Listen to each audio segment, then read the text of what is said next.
Hello, and in this video, we'll look into an example question that when we're given with a redox reaction, which basically based off a electrochemical cell, and then we need to calculate equilibrium constant. Okay, so now let's look into this type of question. Okay, so once we know we needed to calculate equilibrium constant, we know this reaction is at equilibrium, right? So then K is related to what? Okay, so and then again, we know the question is based off redox reaction. So then you go, okay, and then I'm looking at, I do have the standard reduction potentials for my half reactions, and you go, I probably need to relate, or this question is testing me the relationship between E naught cell and K. Okay, so then this is how they are related. Okay, so we quickly can come to this equation, right? So that equals to 0.0592 volts divided by number of moles of electron, and then it's not only K-ish, the equation we rederive it or we simplify it for you. So it's log K. Okay, so now this is the equation we're supposed to use, and then as I said, E naught cell is now given directly from this question, but some other situations could be given directly given you this E naught cell. So it depends, right? The real important equation, right? So eventually this is what we need. Okay, so now therefore we need to figure out what's the E naught cell based on this example question. Okay, so then that's easy, right? So we always know E naught cell will equals to E naught of the cathode minus E naught of the anode. Okay, so then there quickly, or once you try to do cathode anode, you should also quickly associating with reduction and oxidation half reaction. Okay, so because for reduction half reaction, we're looking for oxidation number decrease.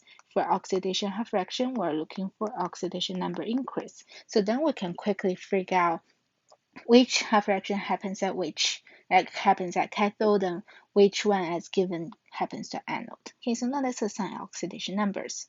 So we have positive 2, 0, 0, and positive 2. Okay, so for lead, from positive 2 to 0, right? So lead is from positive 2 to 0, oxidation number decrease. So that's a reduction half reaction. Okay, so that happens at cathode. Okay, so that should be that value. So let's plug that in.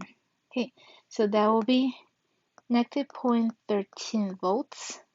And then we also have anode. Of course, the other one will be anode, but just in case, right? So let's do it. Okay, so you have 0 to positive 2, right? Oxidation number increase. That's my oxidation half. Okay, so copper minus a 0.34. Okay, so when we do this calculation, we'll get negative 0.47 volts.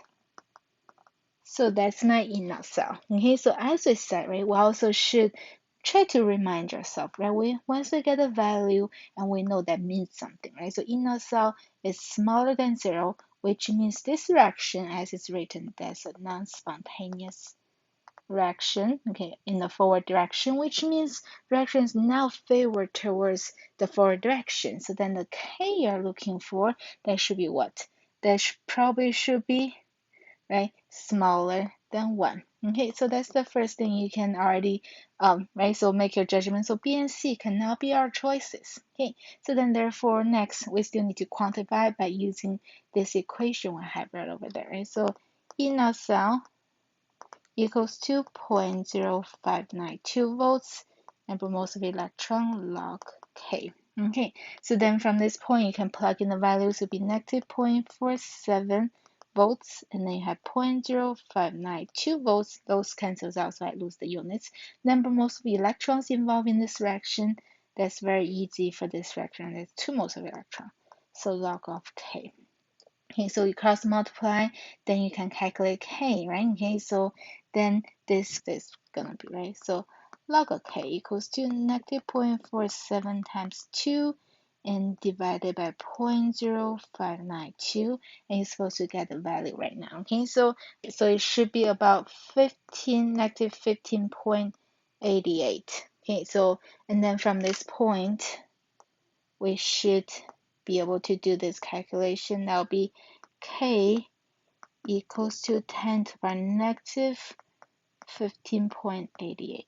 Okay, and then you'll be able to get to this answer. Okay, so again, you go, that makes sense. I get a value k which is smaller than 1. Again, my reaction is now favored towards the product side, so which means at equilibrium, I have more of reactants in my for my reaction. Okay, so this is example question, calculating equilibrium constant K, and then by given info, so first I need to calculate E naught cell, and then use this equation, finish up the calculation. Okay, so that's it for this video, and thank you for listening.